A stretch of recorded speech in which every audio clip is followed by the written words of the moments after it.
Welcome back. आज हम चालू करने जा रहे हैं बीएस नर्सिंग एफटीएस डीएनएस के entry test past paper 2023 last portion. This is the last part, fourth part of 2023 past paper. इससे पहले हमने फर्स्ट, सेकंड और थर्ड पार्ट में बायोलॉजी, केमिस्ट्री और फिजिक्स सॉल्व करवा लिए हैं, वो आप देख सकते हैं। Okay, according to my experience, ये इंग्लिश का पोर्शन ही होता है जो स्टूडेंट्स का मेरिट डिसाइड करता है। बहुत सॉरी, ये जो इंग्लिश का पोर्शन है ये बहुत इंपॉर्टेंट है, क्योंकि हर स्टूडेंट कॉम्पीट करता है साइंस सब्जेक्ट्स में और फोकस करता है साइंस सब्जेक्ट्स पे, जैसे फिजिक्स, बायोलॉजी और केमिस्ट्री।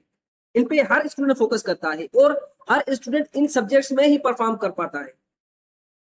कुछ मिनिमम स्टूडेंट्स होते हैं जो सिलेक्टेड होते हैं, उनका जो स्ट्रेटजी होता है कि वो इंग्लिश पे भी फोकस करते हैं और वही स्टूडेंट सिलेक्ट होते हैं। So according to my point of view, English is very very important और ये ही मेरिट डिसाइडिंग पोर्शन होता है हर टेस्ट का, either it is MDK or it is NK test. So please English को फोकस करें, इंग्लिश को कम ना समझें, क्योंकि ये आपके लिए बहुत इंपॉर्टेंट रोल प्ले करने वाला है सिलेक्शन में। Okay, anyway, let's start. Complete the sentences by choosing the most appropriate word from the given letter. Choices A to D below each. Question number 1 is, did Mr. Fahim dash the reference book from the school library? Option A loan, option B borrow, option C land, option D send. Mister Fahim ने अपनी library से एक reference book क्या किया, तो इसने ये जो बुक था वो अपनी अपनी लाइब्रेरी से रेफरेंस बुक बरो किया। So correct option is B. Why it is B option correct? Borrow का मतलब होता है किसी से चीज लेना और बाद में वापस करना। लाइब्रेरी से किताब ली जाती है, इसलिए यहाँ पे बरो सही जवाब होगा। Okay, second question is the days of the new hospital will start next month. Option A constructive, option B construction, option C construct, option D constructed.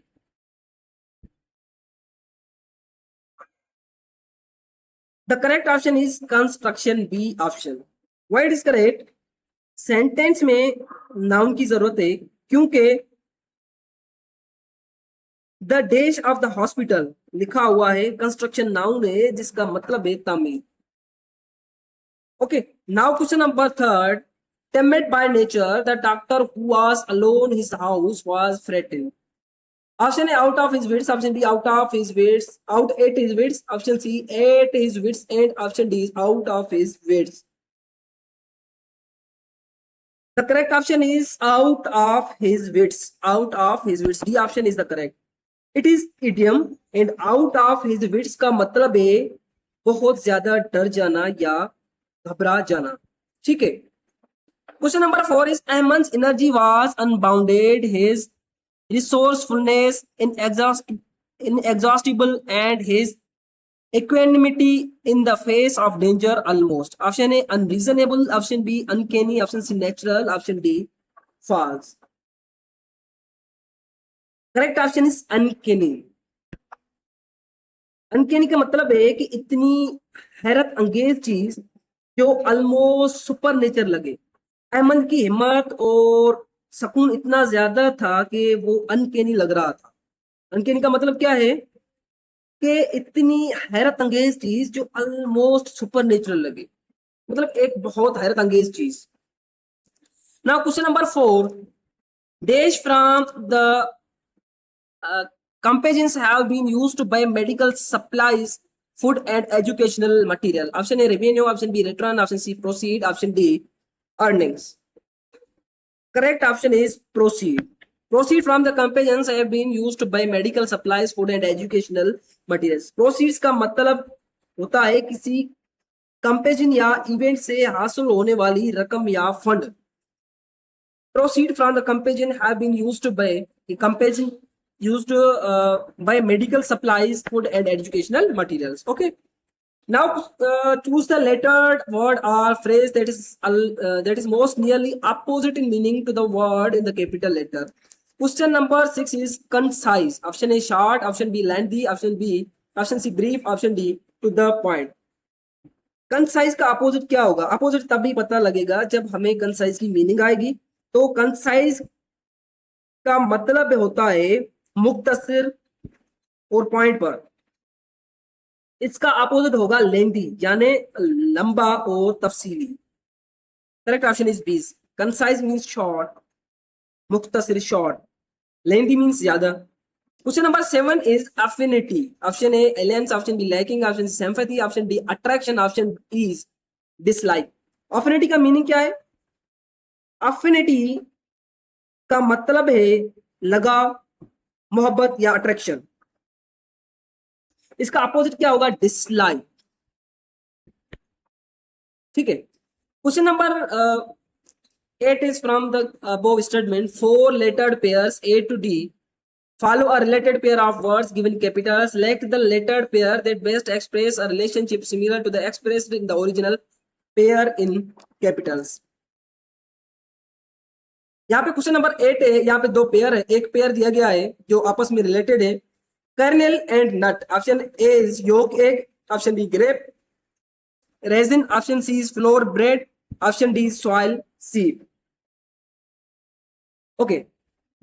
जैसे कर्नेल नट के अंदर वाला ऐसा होता है. कर्नेल एक वो हिस्सा होता है जो नट के अंदर होता है, अंदर प्रेजेंट होता है. वैसे ही क्या होता है? योक एग के अंदर वाला ऐसा होता है. सेम वैसे जैसे कर्नल नट के अंदर होता है, सेम वैसे योक जो होता है वो एग के अंदर होता है. So correct option is a. जिस तरह ये पेयर दिया गया है सेम वैसे आपने इसके अकॉर्डिंग चूज करना है. Question number 9 is tactile and touch. Option A is suitable volume, option B nasal smell. यहाँ पे ऑप्शन जो ए है ऑडिबल है या कुछ और लिखा हुआ है, थोड़ा बिलर है. B is nasal smell, option C is sensitive feeling, option D visible sight. Tactile touch. Tactile का रिलेशन टच से, इसी तरह नेजल का रिलेशन स्मेल से.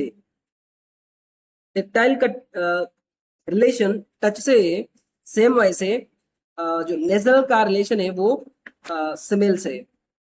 Okay. Now question number 10 is analgesic and pain. Option A antiseptic, cleanness, B is tranquilizer anxiety, tranquilizer anxiety, and C is sedative sleep, and D is antibiotic medicine. यहाँ पे थोड़ा difficulty हो रही है reading में. यहाँ पे क्वेश्चंस बिलर हैं इस वजह से, पर मैं आपके सामने रीड कर रहा हूँ. ओके. एनाल्जेसिक पेन को कम करता है, इसी तरह ट्रैंक्विलाइजर एंजाइटी को कम करता है. जैसे पेन के लिए एनाल्जेसिक होता है वो पेन को कम करता है, सेम वैसे एंजाइटी को कम करता है ट्रैंक्विलाइजर. ठीक है. So correct option is B. तो ये था इंग्लिश का पोर्शन. इंग्लिश का पोर्शन बहुत इंपॉर्टेंट होता है, मैंने आपको पहले भी बताया. और इसी वजह से हमारा जो पास पेपर है 2023 का डीएनएसके का वो यहाँ पे होता है कंप्लीट. नेक्स्ट वीडियो में हम सॉल्व करेंगे 2022 और 2024 के पास्ट पेपर्स. सो तब तक बने रहें. मिलते हैं अगली वीडियो में. तब तक के लिए अल्लाह हाफिज.